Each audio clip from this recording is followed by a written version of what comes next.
everybody, and welcome to another episode of True Crime Paranormal with the Psychic Sisters.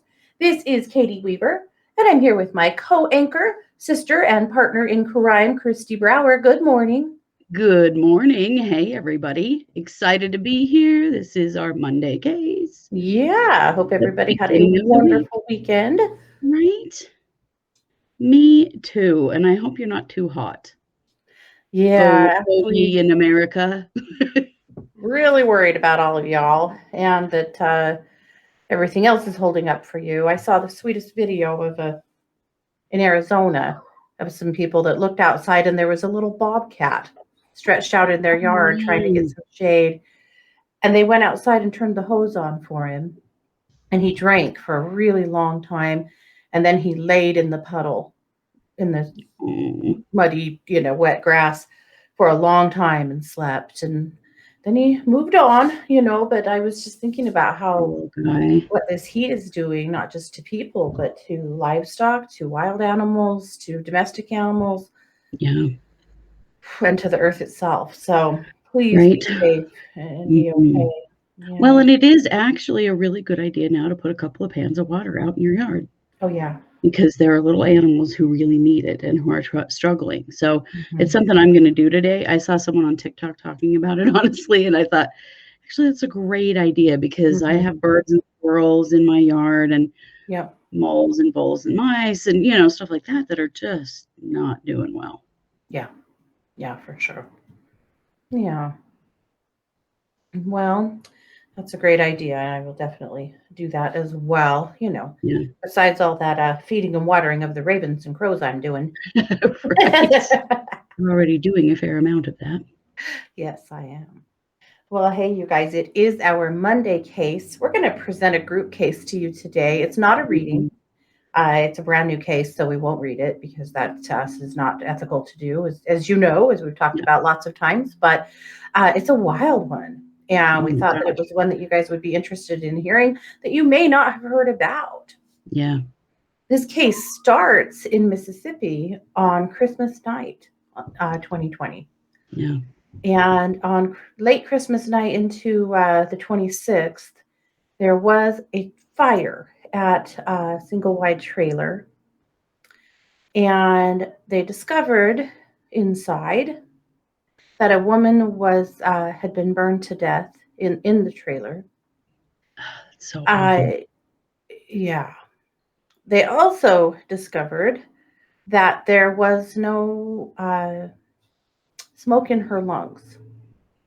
So her family believes, of course, that she has been murdered. Her name is Christina Michelle Jones. Yeah. Or Christina Henley is her maiden name. And it was about 1:30 a.m. that the fire was started. And so the family believes that it was arson. Investigators are saying the fire was arson. And of course, that there was no smoke in her lungs. And so they really believe that she was murdered. Right. But at the time, the police asked the family to be very quiet about it. Like, they didn't even have a service. They didn't put out anything on social media, no obituary, nothing. They were silent about it. And it's really strange. I got to be perfectly honest. Like, what person who's murdered do you not tell the community? Like, why would you not? Why would you not? And why is the family not allowed to publicly grieve their death, Right. In their community? I mean, insane. Could it be that there are people that actually know her that didn't even know she was dead because they weren't sharing it publicly? Like, the family will know some people to tell, but probably not everybody. Yes, that's actually absolutely true. I have spent a lot of time on the Facebook pages of her sister-in-law and brother, Ashley and Brandon Henley, and in a community page where they finally started posting about it in April, and people were shocked because they had no idea this had happened. But by April, the Henleys said, okay, we have shut up. We have been quiet. We haven't shared this information for 4 long months, and the police are doing nothing. At least that's their opinion, right? The police are doing nothing. We have received nothing from them. We're getting absolutely no info at all. And so let's see, Kristi, I shared some pictures to you. Oh yeah, I will get those. I will get those up as you talk. Yeah, and so they finally start putting out some pictures of the burned out home and, a picture of Ashley, or I'm sorry, of Christina. Christina. And Oh, then they this built, house fire, the pictures. Wait till I show you, you yeah, guys. It's awful. yeah. And then they built a little shrine type billboard thing and put it in front of the trailer because not even her neighbors knew that she had been murdered. Like all they knew They was that there had been a house fire. so they thought she was Maybe just burned in the house died. fire, but they didn't know. Oh, They didn't know that it was a murder. Some neighbors from the community group I was reading were actually pretty upset about the billboard and things that they had put up because their children were seeing that and it was scaring the crap out of their kids. But yeah. yes, the trailer was completely destroyed. It was a total loss. And the trailer itself belonged to Michelle's dad, and she had been living there. Mm-hmm. But again, by April, absolutely no leads. They felt like people wouldn't even really talk to them. So they put up this billboard in front of the house. And Yeah. the police were not, they weren't really feeling it. They weren't impressed by that. It says, "I was murdered," in Mm-hmm. big stenciled, spray painted on letters. And then there's some pictures of Michelle on the billboard, with a sign that says no trespassing. They stapled the sheriff's line, "Do not cross," on it. And there was an incident between the sister-in-law, Ashley, and her brother, or I'm sorry, her husband, who is the brother of the person who was murdered, uh, with the police. Mm-hmm. They went to the memorial that they had built there and were trying to put some flowers on it. And a couple of, it's Yalobusha County. Sheriff Department deputies showed up and told them it was not appropriate for them to be there and threatened to arrest them. Mm. They had a skirmish over their weapons. Like apparently they were both packing weapons, and there was a skirmish over their, whether they were legally carrying these weapons or not. Like there's just like I think the it energy turned out there. that they were, though, weren't they? They had Yeah, concealed they had carry concealed carry licenses. permits. Yeah, they weren't breaking the law. They weren't breaking the Mm-hmm. law, except for that the police were saying they were not cleared to be on the property. But they're going, it's Mm-hmm. been 4.5 months. Like, and it's Right, like private property. It belongs to my family. Like, why can't we be here? right. So then in April, the death certificate came out. Or May, sorry, May 24th, the family received the death certificate. And Ashley had posted on Facebook. She said, "Update regarding the murder of my sister-in-law on December 26th. Absolutely unacceptable. My family waited 5 months for this. Cause of death unknown. Manner of death undetermined." Holy crap. Mm-hmm. Why would they even release it? I Yeah, mean, that tells me that they're done looking. Doesn't it tell right. you that? That they're Well, not they looking also anymore? at the same time told the family that they did have a toxicology report, but they refused to release the contents of that report to them.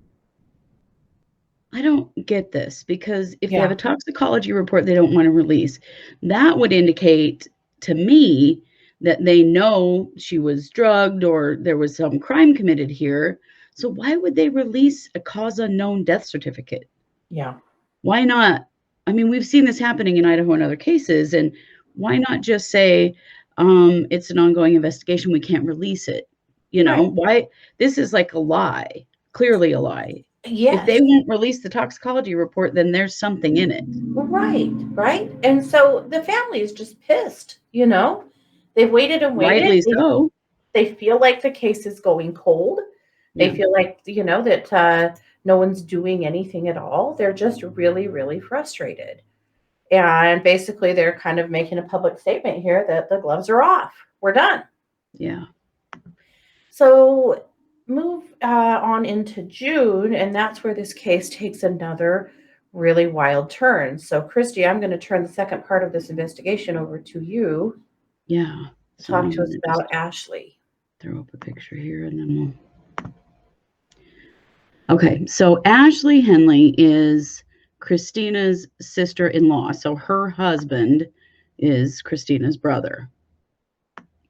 Ashley is a teacher and what has done a lot of teaching in elementary, right? Sorry, gotta get to the right place.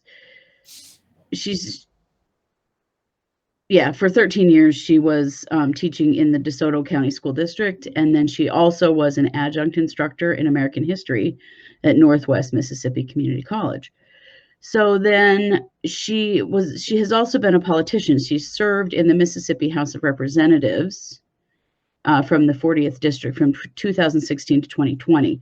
She was defeated in 2019, so she's no longer a politician, but she and her husband have just been horrified by the way all of this has gone down. And one of the things that was really bothering her is that no one was taking care of the lawn at Christina's trailer.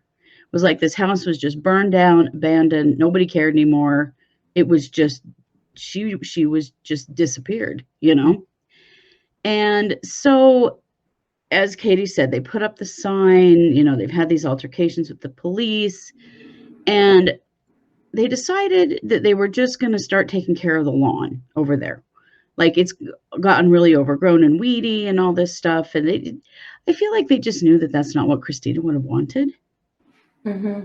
Well, And just felt like they needed to do something. I mean, they've been yeah, allowed to do nothing, yeah, and finally kind of went rogue and have, gone public and put up their billboard stuff. But right, there's been very little they could do. right, right. So she goes over there with a weed whacker to just bust down the weeds, Yeah.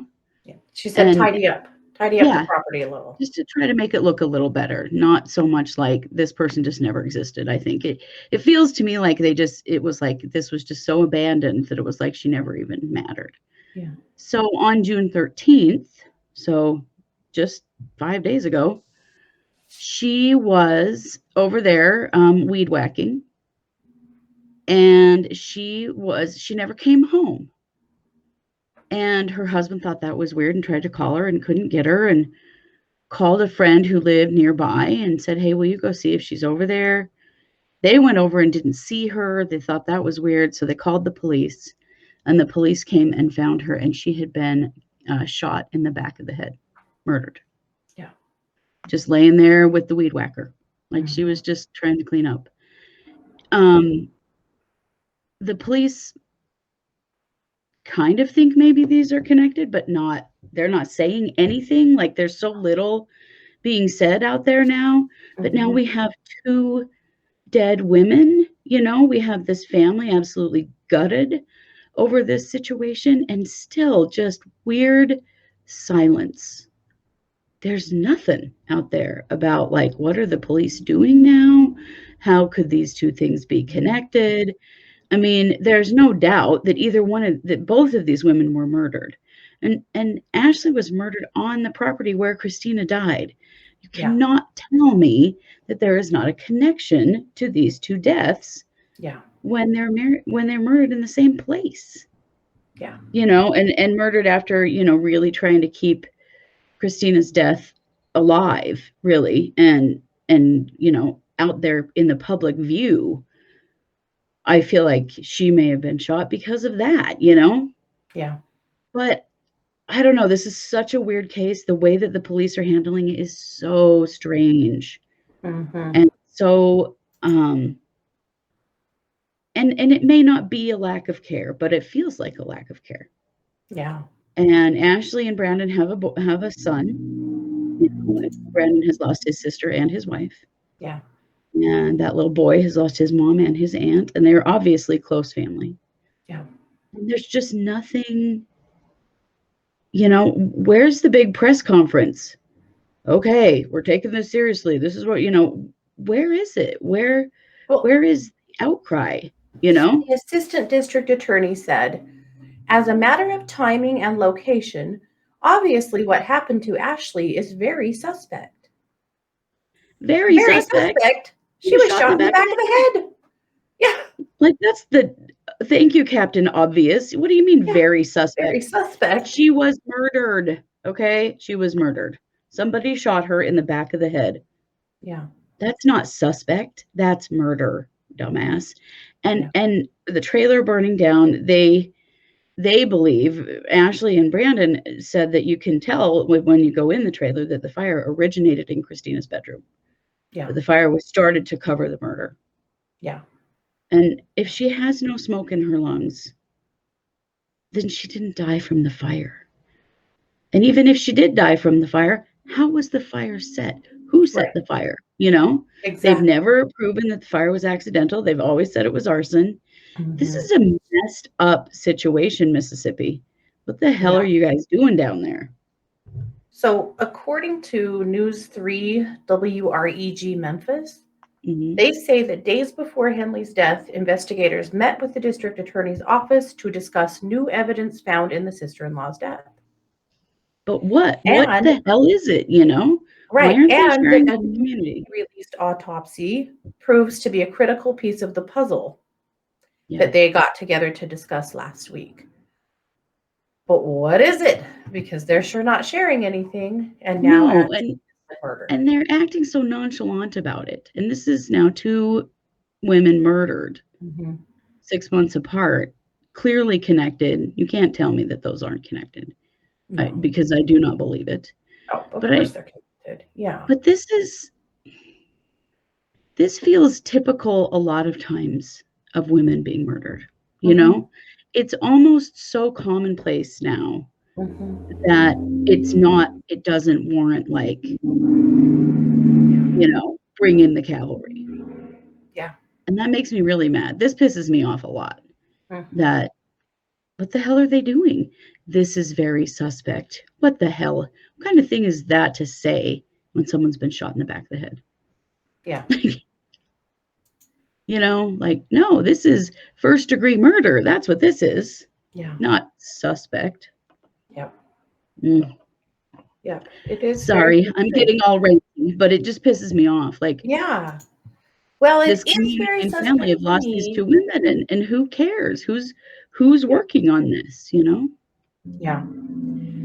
It is odd. It's odd that they had that weird skirmish with the police at the trailer when they were Right. trying to just put up flowers and a memorial. It Yeah. is odd that just recently Ashley posted on Facebook that they were going to leave no stone unturned. They weren't going to shut up about this. They were demanding answers. They wanted something, the movement here, and then she's dead. Right. I think this case will be solved. I I do think too. that because of Ashley's death, it has gotten national media coverage. People ran a story on it. The Well, and I saw a quote from Brandon that he thinks he knows who did it. uh-huh. But, obviously, I don't know how seriously that's being taken by the police, but I Yeah. think it will. But what if this hadn't caught media attention? What if she wasn't a former lawmaker? Because that's what caught the attention, is Right. that she was, a former politician from the House in Mississippi. And so Right. her name caught some attention because of that. What if she wasn't, though? Right. What if she was just a regular person? Would anyone Right. care about this? Because it just feels like they wouldn't. It Hmm. just feels like, women, they get killed all the time. Right. What the fuck?